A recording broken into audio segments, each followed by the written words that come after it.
Hello everyone. Before we start, make sure to like and subscribe to the channel, and leave a comment with where you're from and what time you're watching. That way, YouTube will keep showing you stories just like this one.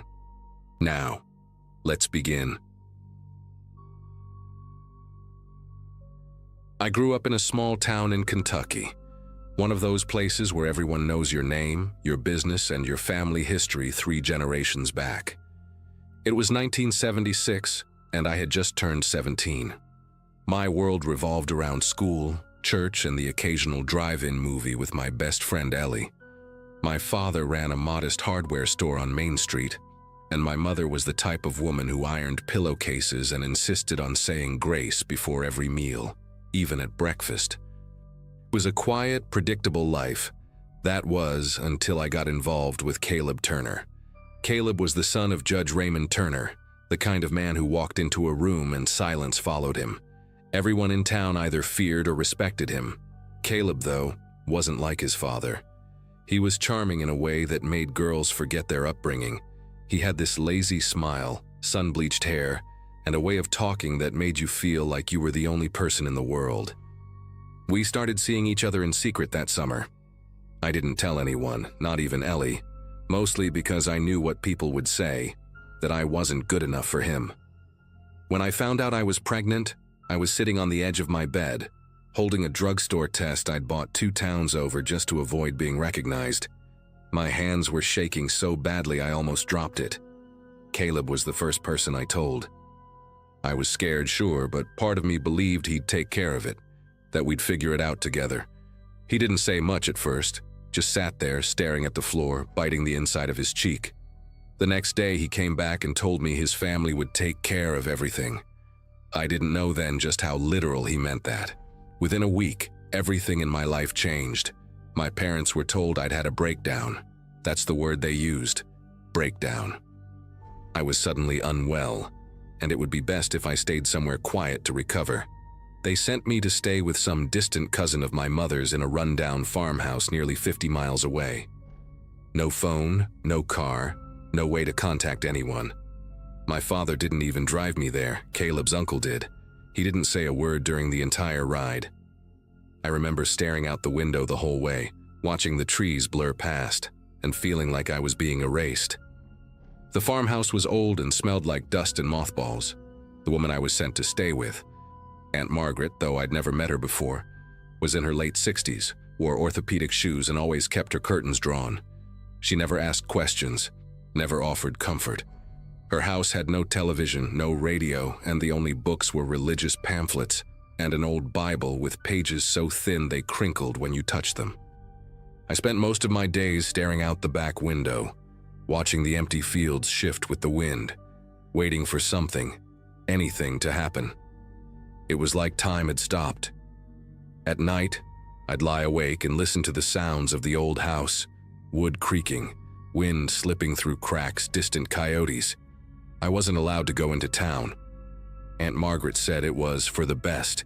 I had no idea what people back home were being told. Ellie never wrote, neither did my parents. Weeks went by, then months. My belly grew, and with it the silence around me. I felt like a ghost trapped in someone else's story. Sometimes, I'd talk to the baby just to hear my own voice. I remember whispering, "I don't know what they're doing to us, but I promise I'll get you out." Then one morning, I heard voices outside. I peeked through the front window and saw Judge Turner's black Buick parked in the dirt driveway, dust still swirling around the tires. He didn't come in. Instead, he spoke with Aunt Margaret on the porch, low and calm. She kept nodding, eyes fixed on the ground. After he left, she brought me a suitcase and said I needed to pack. They found a better place, she said. No details, no answers. I asked where we were going. She didn't answer, just pointed to the suitcase and walked out of the room. That night I didn't sleep. I kept thinking, what if I disappeared completely? The next day, Caleb showed up. It was the first time I'd seen him in months. He looked thinner, paler, like he hadn't been sleeping either, but he wouldn't look me in the eye. He just stood by the door while Aunt Margaret handed him the suitcase.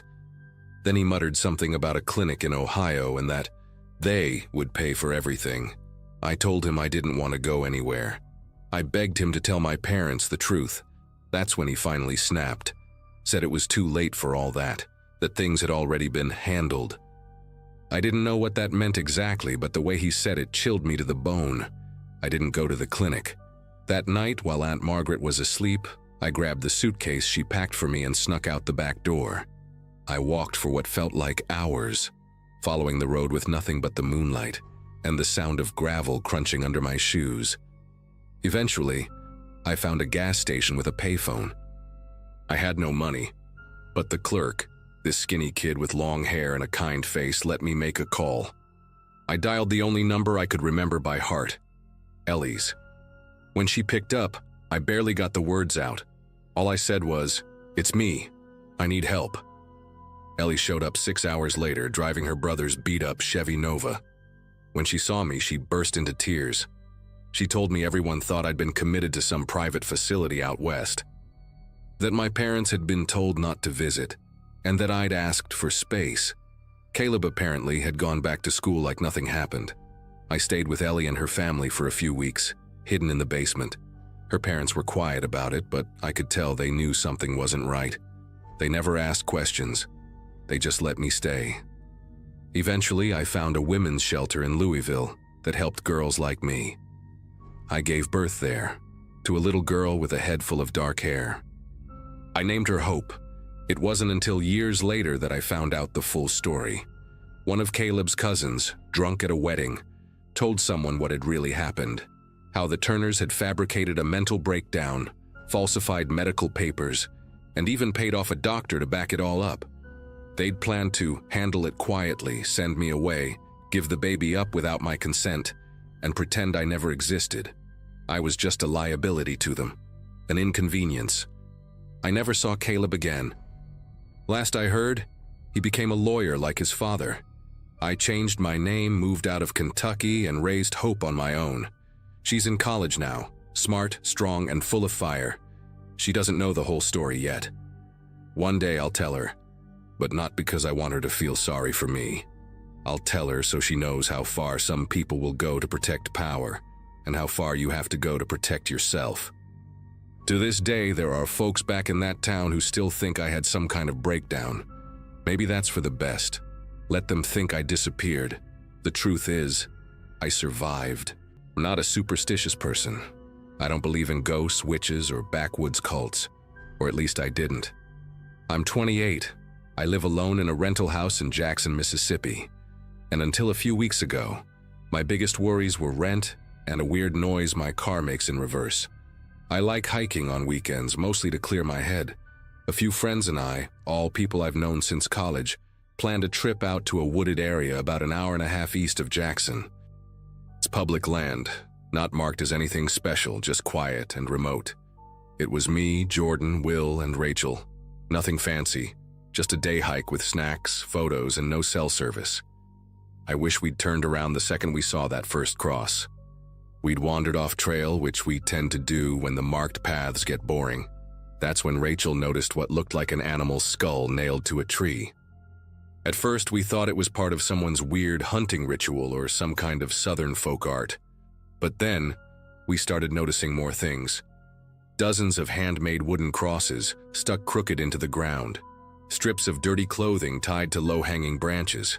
Some items were really old, almost rotted.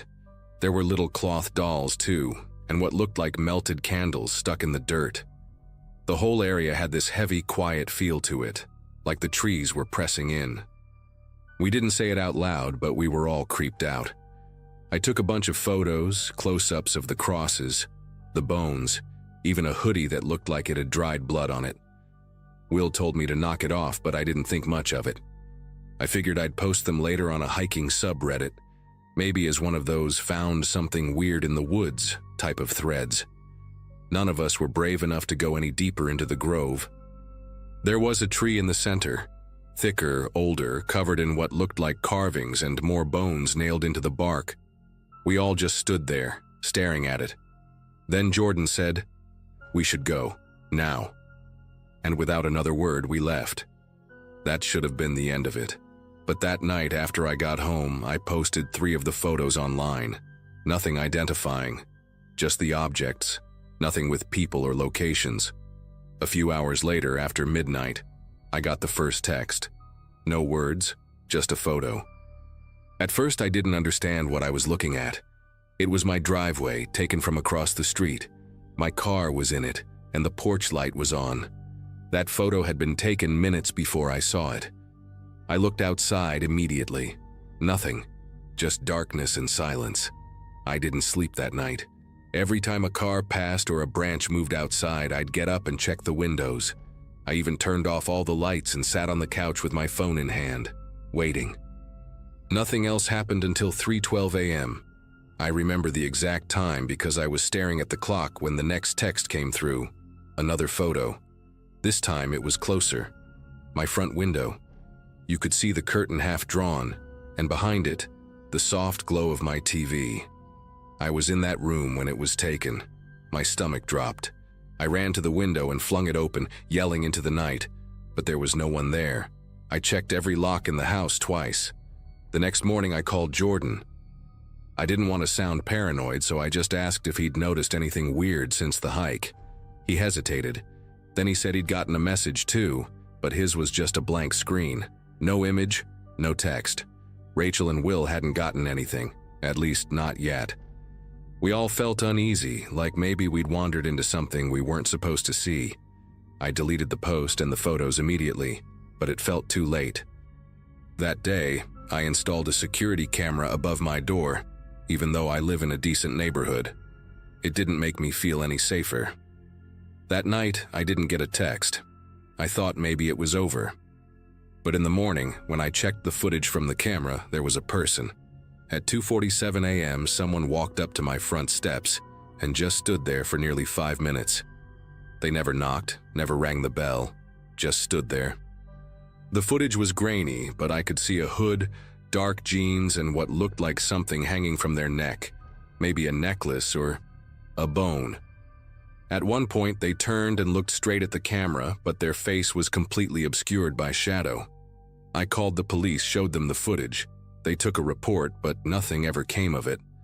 By the end of that week, Rachel texted us saying her cat had gone missing. She was crying on the phone, said she found her back door open that morning, but she always locks it. She lives alone too, and now she won't stay in the house without her brother over.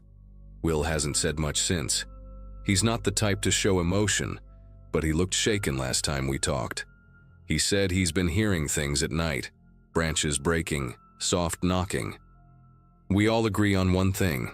Whatever that place was, we shouldn't have touched it, shouldn't have photographed it, and we definitely shouldn't have posted it online. I started keeping the lights on at night, even in rooms I wasn't using. I felt watched, constantly. Every time I took out the trash or went to my car, I'd feel like someone was just out of view. The texts didn't stop, but they changed. No more photos, just single words. Repent. Return. Watch. Sometimes, nothing at all. Just the sound of the notification at 2 or 3 in the morning. I stopped opening them. I changed my number, but it didn't matter. The messages kept coming from random, untraceable numbers. It was like they weren't meant to be replied to, just reminders that someone was still out there. A few days later, I came home to find something nailed to the tree in my backyard. It was a small, crude wooden cross with what looked like feathers and string wrapped around it. I have no idea how someone got back there. I have a locked gate and my backyard is fenced in all the way around. I called the police again, but like before, they just took the report and left. That night I slept in my car, parked 2 blocks over. I didn't want to be near the house. I didn't want whoever was doing this to know I was still there. Then, one day, it just stopped. No more texts, no figures on the camera, no weird noises outside. The air around the house even felt different. Lighter somehow. I never found out who sent the photos or who left that cross. None of us did. Jordan moved out of state. Rachel stopped hiking altogether. Will deleted every social media account he had. We don't really talk much anymore. I think we're all trying to forget it, like ignoring it will make it go away for good. But I know better. I still think about that tree sometimes, the carvings, the bones, the way it looked like it had been used for years. I don't hike off trail anymore. Hell, I barely leave town. And every now and then, late at night, I'll think I hear a soft knock somewhere in the house. I freeze every time. I never check. I don't want to know. That's the worst part, not knowing what we saw, what we disturbed, or why it followed us. I've learned that some places are forgotten for a reason, and some things, they don't want to stay buried.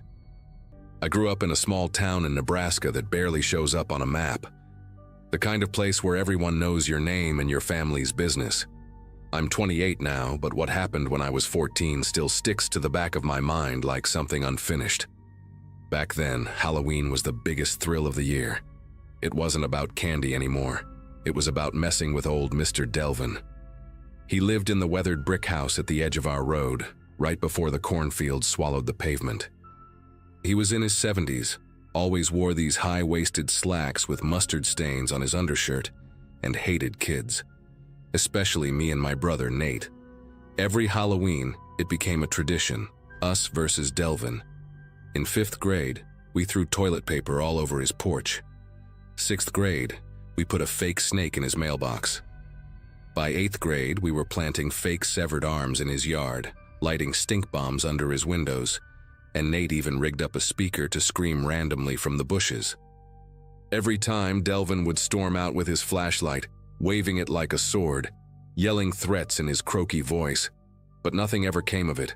He never called our parents or the cops, just muttered something about paybacks coming. We figured he was just all bark. That year, Halloween fell on a Saturday. It was unusually warm, which made it perfect for staying out late. Nate and I had planned our grand finale of pranks for weeks. But when we walked past Delvin's place at sunset, we noticed something weird. His house was decorated, like, actually decorated. Paper skeletons taped to the windows, an inflatable pumpkin in the yard, flickering lights on the porch. It looked cheap, like someone had just bought a Halloween kit and thrown it all together. But that was the thing. Delvin had never put out decorations. Ever. Nate nudged me and said, "He's trying to show us up. We can't let that slide." We waited until 10:30 p.m. In when most trick-or-treaters were gone and the streets were quiet.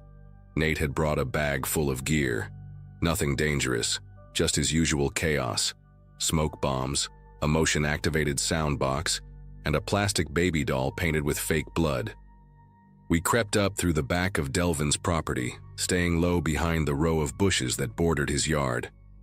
Everything was dark now, except for the faint orange glow from the porch, but there was no sound, no TV, no rustling. Not even the usual radio static he always had playing. It felt staged. I remember whispering, "This feels off," and Nate just grinned, tossing me the sound box and saying, "That's the point, let's mess it up." We didn't know he was the one messing with us. We split up like always. Nate went around toward the shed near the back fence while I stayed closer to the house. I was trying to find a good spot to hide the sound box when I noticed something odd. The inflatable pumpkin on the porch was slowly deflating, like someone had stabbed it. But there was no one there. I figured maybe it had a slow leak. Still, it made the whole scene feel wrong. I ducked behind a bush, watching for Nate's flashlight flicker. That's when I heard the shed door creak open, followed by a loud clang like something heavy slamming shut. Then, nothing. Silence. No footsteps. No Nate. I waited a full minute, then another. I whispered his name, but there was no answer. I got up and crept toward the shed. It looked normal from the outside, old and rotted at the bottom like most things on Delvin's property. But now, the padlock on the door was snapped shut. Nate didn't have keys. I tapped on the door softly. "Nate?" I whispered. Nothing. I knocked harder. Still silence. That's when I noticed the camera. A small, battery-powered trail cam mounted high on the corner of the shed, blinking red. And right underneath it, nailed to the wood, was a piece of cardboard that read, "Tricked." That's when it hit me. This was the prank. On us. Delvin had flipped the script. My stomach dropped and I swear I could feel my skin buzzing. I backed away, scanning the yard. half expecting him to come barreling out from the shadows. But there was no one. Just silence. A silence that didn't feel empty, but watchful. I pulled on the shed lock. It wouldn't budge. I even tried hitting it with a rock, but it just clanked uselessly. From inside, I thought I heard something. Faint shuffling, maybe a muffled voice like Nate was gagged or trying to move. That's when panic really set in. I ran back to the road. I remember standing there, frozen under the street lamp, heart pounding like a drum in my chest. I had two options. Go for help, which meant waking up my parents or possibly getting the cops involved, and admitting we were the ones who'd been harassing Delvin for years. Or I could go back and try to break him out myself before sunrise. I stared at that dark house, then back at the road. No cars, no lights, just me, the cold breeze, and a growing sense that we were in way deeper than we'd ever meant to be. I decided I couldn't just leave him. I ran back, heart racing, and checked every window and door of Delvin's house, praying something would be unlocked. Nothing. The windows were sealed shut, the front door bolted. I was sweating despite the chill, my hands shaking. Finally, I circled around again and found a narrow window near the basement that looked weak, like the wood was rotting. I jammed the edge of Nate's screwdriver, thankfully still in the prank bag, between the frame and pried until it cracked open just enough to squeeze through. The second I dropped inside, I regretted it. The air was thick, stale, and reeked of mildew and something metallic. The basement was cluttered with piles of old tools, stacked furniture, and a dozen dusty Halloween decorations, props, masks, fake limbs, some still wrapped in plastic. It was like Delvin had been stockpiling Halloween for years. I tiptoed up the stairs, holding my breath, careful not to make them creak. I made it to the kitchen. No lights. But someone had left a flashlight on the table, still warm when I picked it up. That told me Delvin had just been there. I crossed the house quickly and unlocked the back door. Then I ran to the shed, used the same screwdriver to wedge open the hinge bolts from the outside. Took longer than I wanted, but finally, it opened. Nate was sitting on the floor, pale, knees pulled to his chest. The inside of the shed wasn't empty. There were photos. Dozens of them pinned to the wall, photos of us going back years. Dressed up on Halloween, walking past his house, even pictures taken through our bedroom window. Nate had duct tape on his wrists, but Delvin hadn't hurt him. He'd just locked him in there with all those pictures, left him alone in the dark. The message was clear. I've been watching. I let it build. This is your punishment. We didn't say anything. We just ran. After that night, we never touched Delvin's yard again.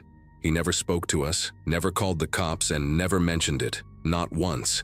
But every Halloween after, he put out the same cheap decorations, and we knew it wasn't for the holiday. It was a reminder, a trap we'd fallen into once, and just maybe a warning that he was still paying attention. I still drive past that house when I visit home, and every time I do, I feel it. That same buzz in my skin, that same question, what would have happened if I hadn't come back for Nate? I've never posted anything like this before, but after what happened last year, I just need to get it out. Maybe someone's been through something similar. I'm 20 now, but this all happened when I was 18, senior year of high school. I live in a small town in Illinois where everyone kind of knows everyone, and nothing stays secret for long. That's part of what made all of this so much worse. I was dating someone new at the time. Her name was Brooke, and things were honestly going great. But then I reconnected with someone from my past, a girl named Megan, who I hadn't talked to since middle school. Megan and I used to date back in 7th grade, if you can even call it that. We'd hold hands during lunch and text nonstop after school. Nothing serious, we were kids. But she reached out to me on Instagram one night out of nowhere. She said she saw one of my posts and just wanted to say hi. It started casual. We exchanged a few messages, laughed about old times, and I told her I was dating someone. She didn't seem to care, just said she was happy for me, and that she'd love to catch up sometime. I figured it was innocent. I mean, We were kids back then, and I didn't think she still had feelings. At first, it really did feel harmless. We texted here and there, nothing flirty, just catching up on life. She had moved to a nearby town about 30 minutes away, was working part-time, and sounded like she had her life together. But over time, the messages started coming more often, then longer, then at weird hours, like 2 or 3 a.m. I didn't reply to those, obviously, but I'd wake up to paragraphs about how she missed the way we used to talk, how she never got over me, and how seeing me with Brooke made her feel physically sick. That was the moment I knew something was off. I showed Brooke the messages. She laughed it off at first, but deep down I could tell it bothered her. Things escalated fast after that. Megan started showing up in places she had no reason to be. One Saturday, Brooke and I went to this little diner we always go to, and Megan just happened to be there, alone, sitting in a booth across from ours, pretending not to notice us. She didn't order anything. She just sat there, staring. I tried to ignore it, but Brooke was shaken. Later that week, Brooke started getting weird DMs from a burner account. No profile picture, no name, just nasty messages saying stuff like, "He'll leave you like he left me," or "You're just a placeholder." At first, we thought it was some random troll, but then the account started sending personal photos, stuff I had only ever sent to Megan back when we were kids. That's when it really hit me. Megan must have kept those photos for all those years. Stuff from middle school. Embarrassing, dumb things I never thought would resurface. She had edited them to look recent and started leaking them into group chats at school. Not just to Brooke, but to other classmates too. I got messages from people I hadn't talked to in months, some pretending to be concerned, others just gossiping. In a small town like ours, that kind of thing spreads like wildfire. People whisper in hallways, laugh behind your back, and suddenly I wasn't just the guy with a stalker ex. I was that guy from the pics. I felt exposed in a way I can't even describe. It was humiliating. Brooke tried to stay strong through all of it, but I could see the stress wearing her down. She stopped posting on social media, barely talked at school, and eventually asked if we could take a break. I don't blame her. She didn't sign up for any of this. Megan, meanwhile, kept ramping things up. I started noticing her car parked near my house at night, a black Nissan Altima. Once I walked out around 11 p.m. to take the trash and saw it idling across the street with the lights off. It pulled away when I stepped off the porch. Another time, someone knocked on my bedroom window around 2 a.m., but when I looked outside, there was no one there, just that same car parked half a block down. I tried going to my parents, but they didn't really take it seriously. My dad just said, "Girls get emotional, it'll pass," and my mom told me to block her. But it wasn't that simple. She'd just make new accounts, different usernames, same twisted messages. Eventually, I started losing sleep. I'd stay up most nights checking the front window, scrolling through my DMs to see if she'd sent something else. Every time my phone buzzed, my stomach dropped. I was scared, man. Not of her hurting me, but of the fact that she seemed capable of anything. Like she had no line anymore, no shame.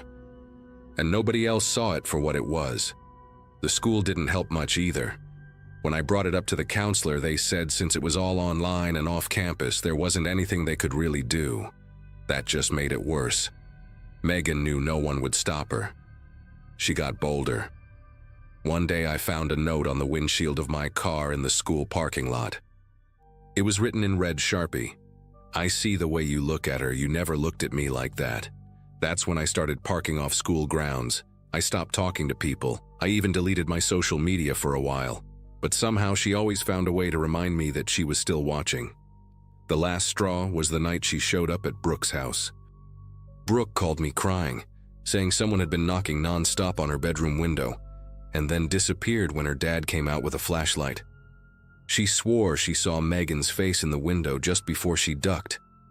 That night, I drove straight over there and called the police from the driveway. They took the report, but without evidence, there wasn't much they could do.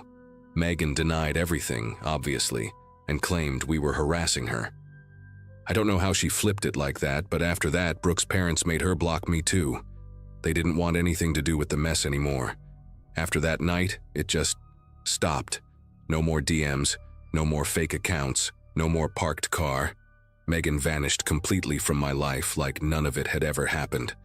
I don't know if someone finally talked to her, or if she just got bored, or if she moved on to someone else. I never found out.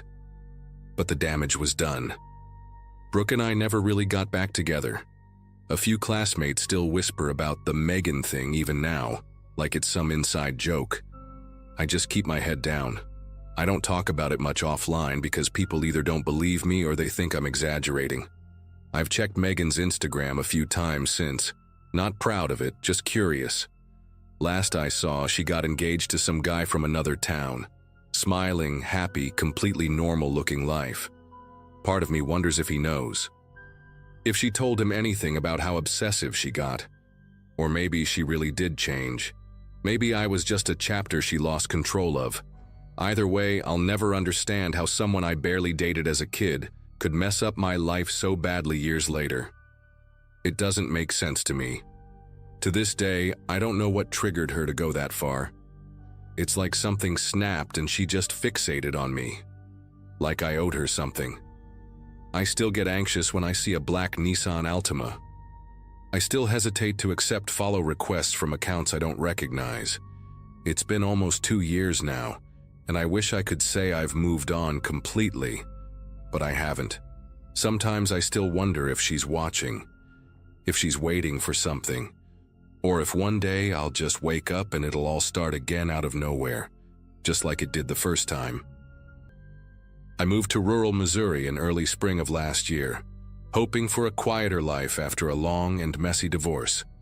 I'd just turned 38, and between the paperwork, the lawyers, and the emotional drain of splitting everything down the middle, I needed out. So I cashed in what I could and bought a modest 2-bedroom house on a couple acres just outside a town called Cassville. It wasn't much, but it had good bones and a huge backyard, which I figured I could fix up over time.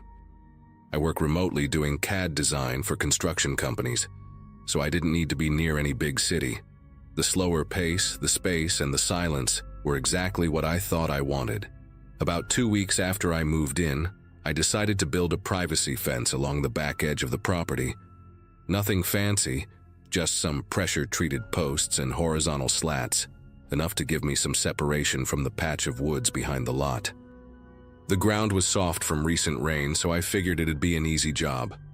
I borrowed an auger from the guy down the road, a retired mechanic named Bill, and started digging post holes one Saturday morning. I remember thinking how peaceful it felt out there. Birds chirping, coffee in hand, the sound of the auger breaking soil. I hit something in the 4th hole. At first, I thought it was a thick root, so I got down on my knees and dug with a hand trowel, but it wasn't a root. It was bone, long, curved slightly with a clean break on one end. At first, I thought it might have been a deer femur or something, until I uncovered what looked very clearly like part of a skull. Not a full one, just the upper portion, but enough to tell it wasn't from any animal I recognized. The soil was packed tight around it, but the way the pieces were clustered made me freeze.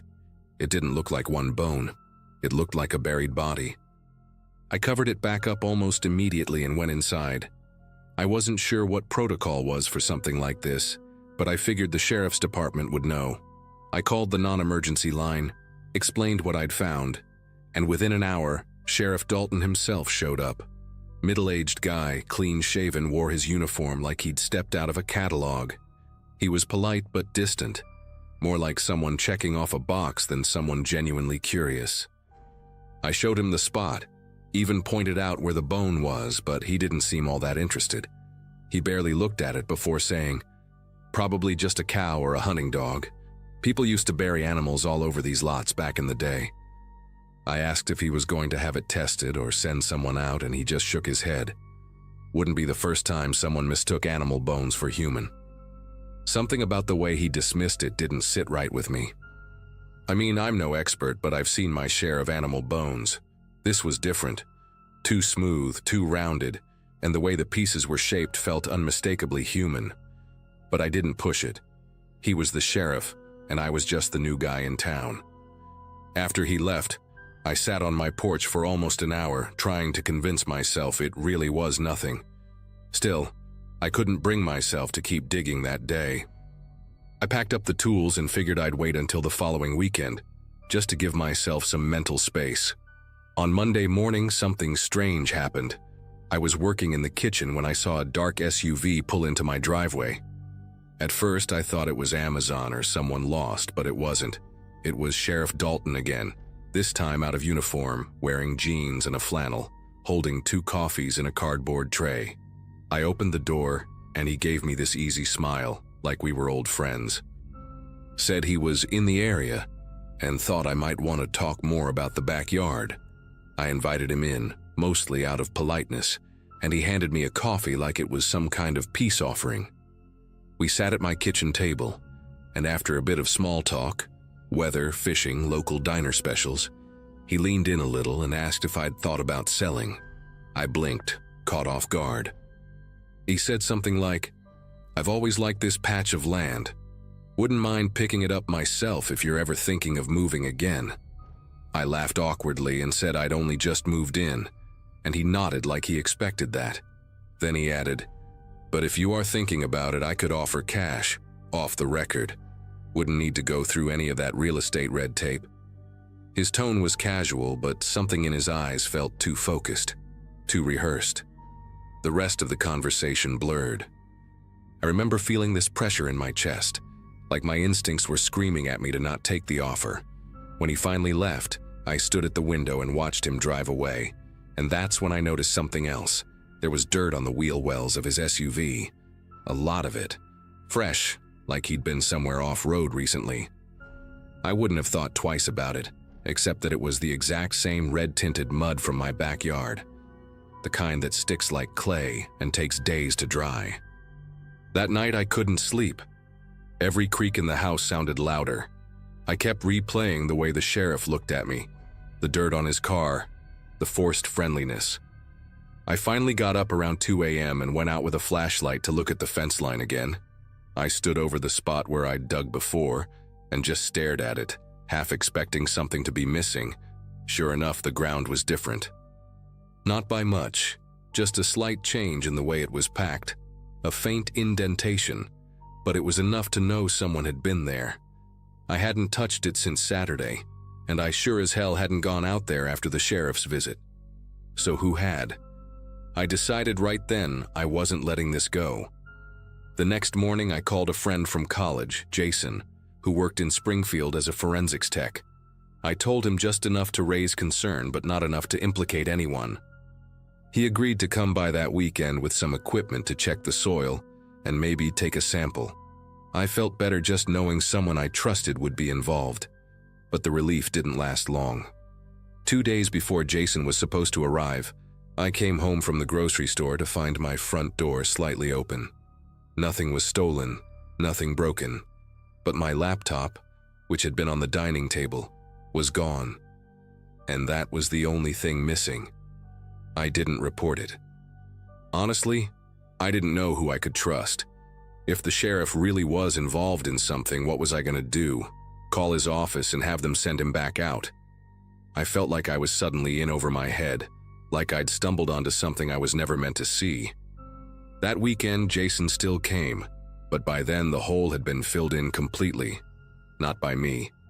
The dirt was packed harder than before, and someone had even tossed a few rocks on top, like they wanted to make it look older. Jason took a soil sample anyway, but nothing ever came of it. He said there weren't enough trace elements to determine anything conclusive.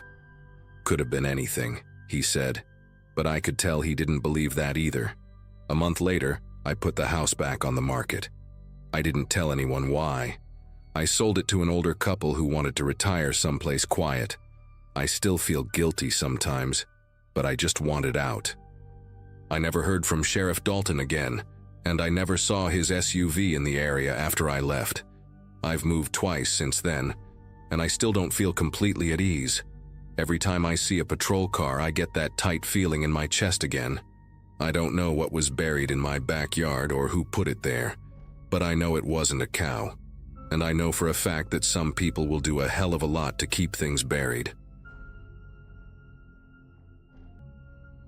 I moved into that apartment during my second year of college because it was the only place in town I could actually afford without a roommate.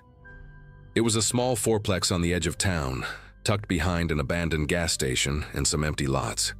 The rent was cheap, and the landlord didn't ask too many questions, which back then felt like a win. My unit was on the second floor, and I was told the apartment above mine had been vacant for over a year. "No one's touched it since the last guy left," the landlord said, like it was supposed to reassure me. Honestly, I didn't think much about it. I just wanted somewhere quiet to focus on school. At first, it really was quiet. The walls were thin, yeah, but since no one lived upstairs, I didn't have to worry about late-night stomping or loud music. That's why the first time I heard footsteps above me, I was confused more than anything. It was close to 2 a.m., and I was up late cramming for a bio exam when I heard slow, deliberate steps crossing the ceiling. I remember actually pausing my music to make sure I wasn't imagining it, but the steps kept going, just a few, then silence, like someone pacing or shifting their weight. The next night, it happened again. Same time, same kind of sound. I even knocked on the ceiling with a broom handle like an idiot, hoping maybe someone was squatting up there and would knock back or something. Nothing.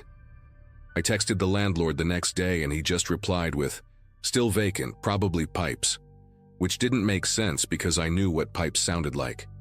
This was different. He didn't seem concerned though, so I let it go, at least for a few days. But once I noticed it was happening more often, always past midnight, always the same uneven pacing, I started to feel weird. Like the air in my place changed whenever the noise started. Heavier. It wasn't just the noise. I started waking up with this weird feeling that someone was watching me. I don't even know how to describe it exactly. I'd just snap awake, heart pounding, completely sure I wasn't alone. I'd check my apartment every time. Doors locked, windows shut, no signs of a break-in.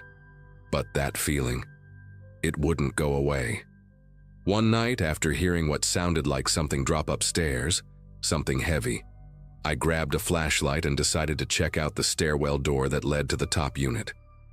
I hadn't looked at it since I moved in. It was supposed to be locked up tight, but when I got there, the doorknob was just hanging loose, and the frame around the lock was splintered like someone had kicked it in. I stood there for a minute, just staring at the door. My first instinct was to go back inside, lock everything, and pretend I never saw it. But curiosity got the better of me. I nudged the door open with my foot. It made this awful creaking sound, like it hadn't been touched in years. The stairwell was pitch black and smelled like dust and mildew.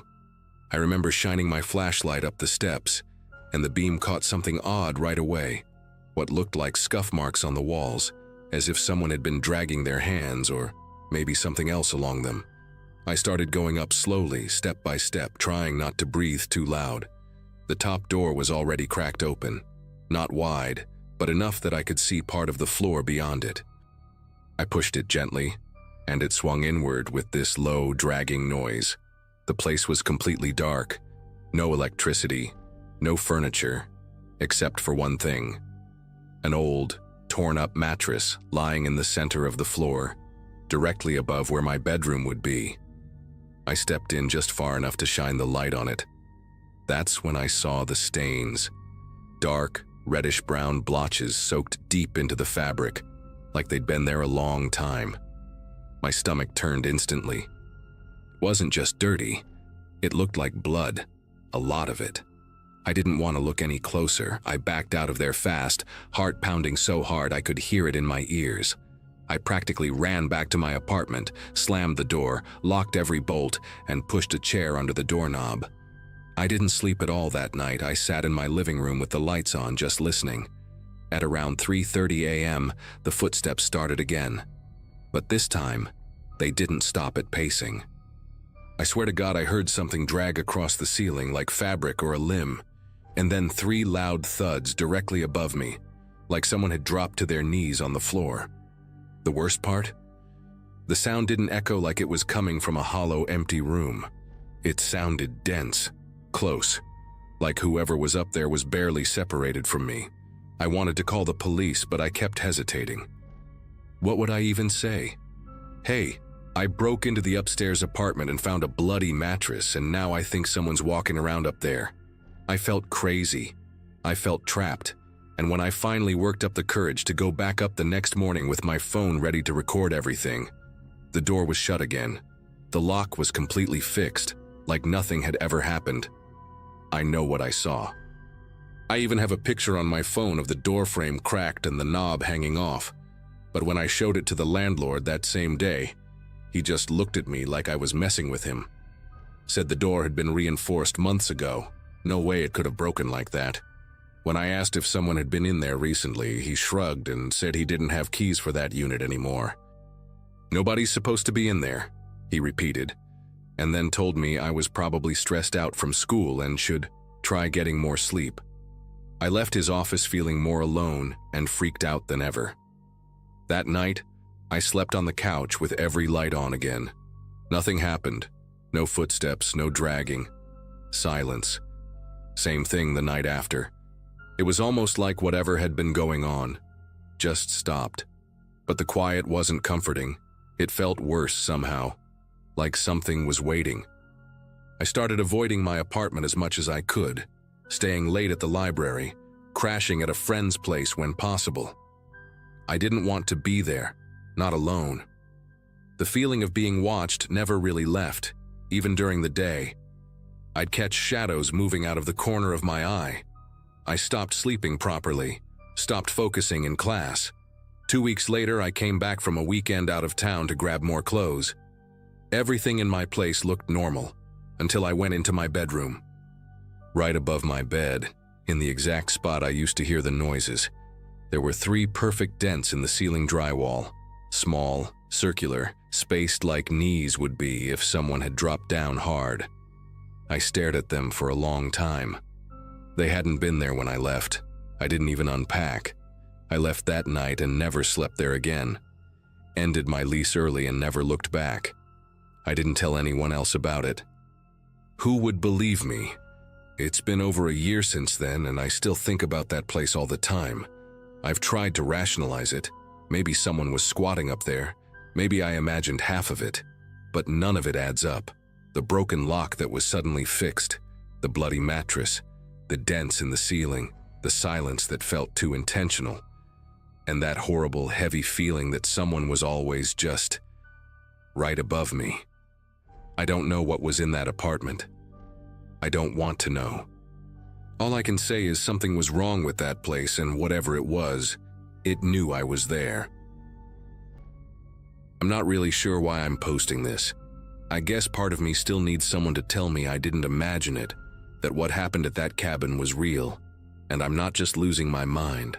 This all went down in late September last year. I had just finalized my divorce a few weeks prior, and honestly, I just wanted to be somewhere quiet. No traffic, no emails, no awkward friends trying to check in on me. I found this listing for a hunting cabin in Montana, way off-grid. No neighbors, no cell service, no distractions. It was perfect. The photos showed a 1-bedroom place tucked between trees, with a small porch and a fireplace. I booked it for 2 weeks, packed my truck, and drove out there without really telling anyone where I was going. I just needed the silence. The first few days were exactly what I wanted. It got cold at night, but the firewood was stocked, and I spent my time cooking, reading, and hiking around the area. There was a trail behind the cabin that led down to a small stream, and I'd go there with a thermos of coffee in the mornings. It was peaceful in that kind of way that feels rare when you've been living in cities your whole life. But around day 4, little things started to feel off. Nothing dramatic at first, just things like my bag of trail mix being lighter than I remembered, or a cold draft at night even though I swore I'd locked the door.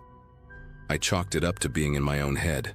I mean, I was alone and going through a lot emotionally, so maybe I just wasn't tracking things properly. But then I noticed the muddy footprints, not inside the cabin but on the porch. They looked fresh too, like someone had stepped there recently. It hadn't rained in a couple of days, but the ground out back near the stream was still damp, and the prints looked like they came from someone circling the cabin, not just passing through. I stared at them for a while, trying to come up with some explanation that didn't involve another person. Maybe an animal, but they were clearly boot prints. Human. That night I barely slept. I kept hearing these random creaks on the roof, almost like someone walking up there real slow. The wind would pick up now and then, and I kept telling myself it was branches shifting or an animal looking for warmth, but it didn't sound like that. The next morning, I found something that made my stomach drop. One of the cans I'd left in the kitchen, some chili I hadn't touched yet, was gone. Not misplaced, not moved, just straight up gone. I know it sounds small, but when you're completely alone in the woods and something disappears from inside your cabin, it hits different. I searched everywhere just in case I was being forgetful, but it wasn't there. That was the moment it clicked for me. Someone had to be getting in. I locked the door every night. I started double-checking the windows too. But this person, whoever it was, wasn't just passing through. They were watching, waiting. That day I drove into the nearest town, about 40 minutes out, to buy a cheap trail camera. I told myself it was just to catch some wildlife on tape, maybe a bear or raccoon that was snooping around.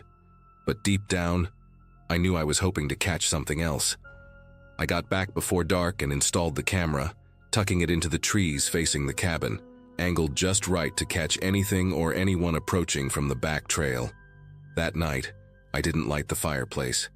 I sat in the dark with a blanket and my flashlight, listening. The sounds on the roof came back, but quieter this time, like they knew I was awake. There was also something else, this soft rustling, like leaves being disturbed, but not by the wind. I didn't sleep at all. When the sun came up, I practically ran outside to grab the camera. I was shaking trying to get the SD card into my laptop. Most of the clips were normal. Some squirrels, a deer passing by, nothing unusual. But around 2:47 a.m., there was one clip that made my heart drop. A man. Standing in the tree line, just standing there, completely still, facing the cabin. He was wearing a dark hoodie and I couldn't make out his face. He didn't move. He didn't come closer. He just stood there for nearly 5 minutes, watching. Then the footage cuts. I watched it over and over, hoping it was some trick of the light or an illusion. But it wasn't. Someone had been out there, just watching me. After that, I wanted to leave, but something made me hesitate. Maybe it was stubbornness, or maybe I didn't want to admit that I was scared. I started locking the bedroom door from the inside, keeping a knife on the nightstand. I even placed little markers near the door, like small sticks leaned up in a pattern, just to see if anyone moved them.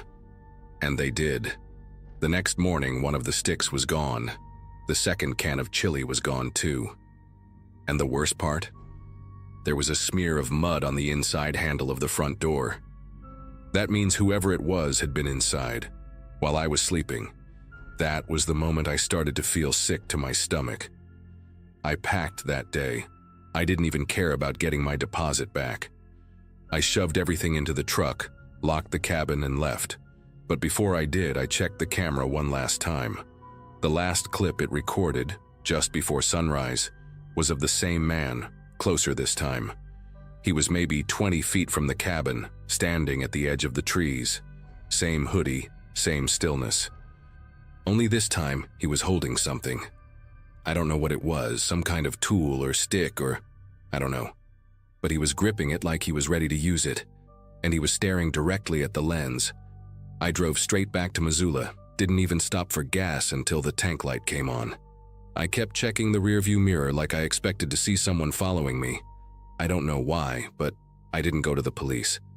I think part of me felt stupid, like they'd never take it seriously. Nothing was technically stolen besides some food, and I didn't have a clear face shot of the guy. Plus, what could I even say? A man stood in the woods watching me every night. I'd sound insane. I sent the cabin owner an email telling him the place felt unsafe, but I didn't go into detail. I didn't want him thinking I was unstable or trying to cause trouble. I just wanted to forget it. But I couldn't. For weeks after, I kept waking up at 2:47 a.m., no matter how tired I was. Sometimes I'd have nightmares that I was still there, stuck in that cabin with the man standing at the window just watching. I moved apartments, changed my locks, even got a dog. But that feeling of being observed never really went away. The idea that someone could be so close, so quiet, and so patient, it still messes with me. That level of calm creeps me out more than anything. He wasn't trying to break in. He was just waiting. For what? I don't know. And I really don't want to know. I've told a couple friends about it, but I always leave out parts. I never show them the footage. It just feels wrong, like giving that guy more power somehow. I don't even know if he lived nearby or if he just saw me arrive and decided I'd be interesting to follow. The weirdest thing is how it all just stopped. After I left, there were no more signs, no more weird sounds, no strange people around my new place. It's like whatever that was, it belonged to that cabin. Or maybe to that piece of land. I'll never rent anything that isolated again. Lesson learned. Anyway, that's what happened. I don't have some crazy twist or a satisfying answer. I still think about it more than I should, and sometimes I wonder if he's done it to someone else since then. Or if maybe I was the only one who ever noticed. Either way, I'm done with cabins, done with isolation. And if you're reading this and thinking about booking some remote getaway to clear your head, just make sure you're the only one out there. I'm 32 now, but this happened when I was 25, right after I had moved back to Arkansas to help my dad after his stroke. I had just quit my job in Nashville and was trying to adjust to life in a much quieter, slower place. Most of my days were spent running errands, helping with his meds and driving around to pick things up. I wasn't thrilled to be back in the small town I'd tried so hard to leave, but family is family. That night, I was coming back from a friend's place about an hour out from my dad's house. I had taken a longer, older route through the hills to avoid construction on the main road. That back road, Hickory Creek Road, is one I knew well, or at least I thought I did. It was close to 11 p.m. The sky was pitch black, no streetlights out there, just stars and trees closing in on the narrow two-lane road. My phone had no signal, which didn't bother me much at first. I was used to dead zones in that area. I had the windows cracked open and was listening to an old playlist when I noticed headlights in my rearview mirror. No big deal at first. But then the truck behind me started speeding up, got closer then felt comfortable. I could tell it was an older pickup, maybe late 80s, early 90s by the boxy shape and the way its headlights shook when it hit bumps. It started flashing its high beams at me in short bursts. I thought maybe my taillights were out or something, so I tapped my brakes to signal back. But the flashing didn't stop. In fact, it got more aggressive, longer bursts, one after the other. The truck didn't try to pass me either, even when the road opened up a bit. I was going 5 over the limit just to keep distance, but it stayed right on me, never falling back. There was something about the way it moved. It didn't swerve or hesitate like a distracted driver. It felt intentional, like whoever was driving had nothing better to do than tail me. After about 15 minutes of this, my nerves were shot. I remember gripping the steering wheel so hard my knuckles ached. I was too far from home to just turn around, and I didn't want to pull over in the dark middle of nowhere. That's when I saw the glowing green lights of a gas station up ahead, one I'd stopped at maybe once before. It was an old rundown Shell station that usually closed around 10, but I didn't care. I just needed to get somewhere with lights, with people, even if only on camera. As I pulled in, I glanced in the mirror. The truck that had been behind me for miles wasn't there anymore. At first, I figured maybe he turned off somewhere and I didn't notice, but that didn't make sense. There hadn't been any side roads for at least 2 miles.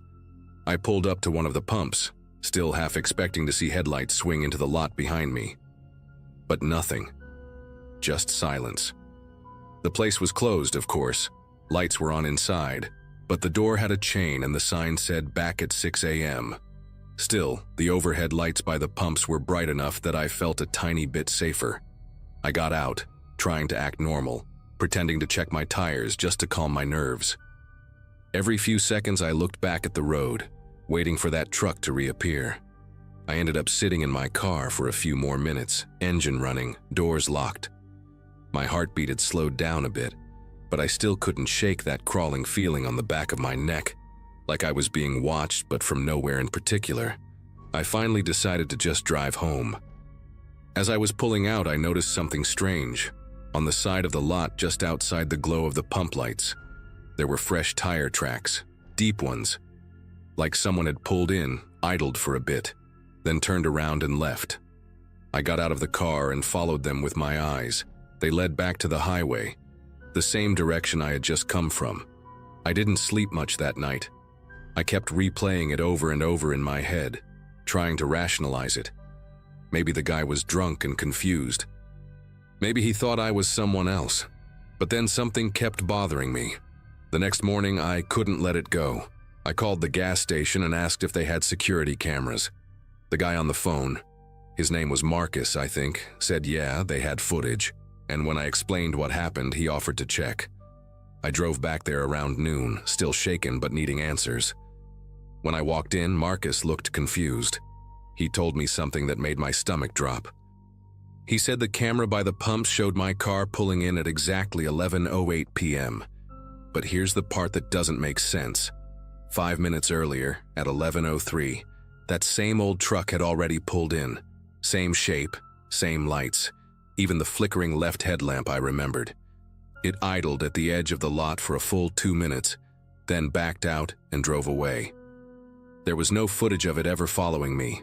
According to the cameras, it was gone before I ever got there. I asked Marcus if he was sure, if there was maybe a gap in the footage or a blind spot. He rewound it again, played it back frame by frame. My car pulls in, empty road behind me. No truck, no headlights, just me. I felt sick to my stomach. That truck was inches from my bumper the whole way there, flashing lights like crazy. I saw it. I felt it. There was no way I imagined that. And yet somehow, it had been there before me. I stood in that gas station lobby with a pit in my chest, trying to make sense of it. Marcus just kind of shrugged and said, "This isn't the first time someone's asked me to check footage like this." That line stuck with me more than anything else. The way he said it, like this wasn't rare, like that truck had followed others too. I pressed him, but he didn't say much else. Just that sometimes people stop in and ask about weird trucks or figures in the lot, and sometimes the cameras show things that don't line up. He said most people just leave and don't come back. I guess I'm one of them now. I thanked him and got in my car, and before I pulled out, I looked around the lot one more time.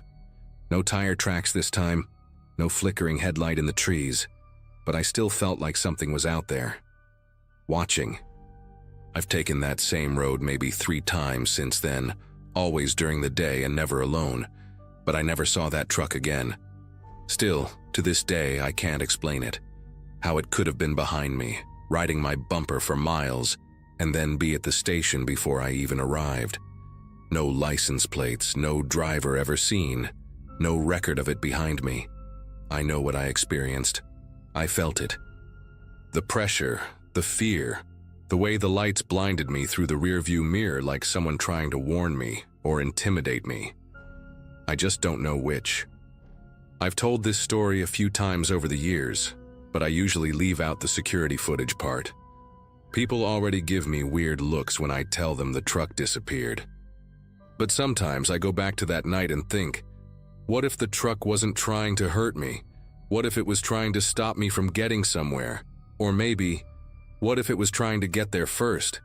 I don't have answers, just memories, and the kind of fear that doesn't go away with time. Just thought I'd share in case someone else out there's seen it too. An old pickup, no plates, always flashing its brights.